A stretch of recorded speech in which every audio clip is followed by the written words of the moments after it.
104.7 IFM.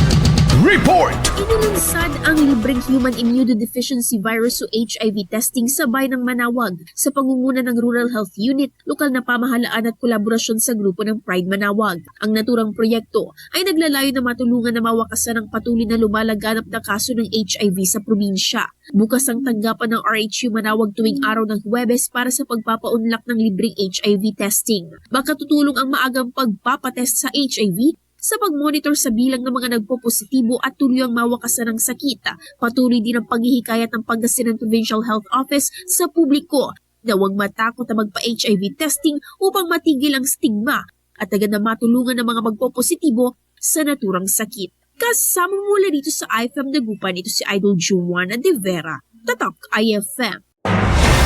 IFM News. IFM News. IFM News.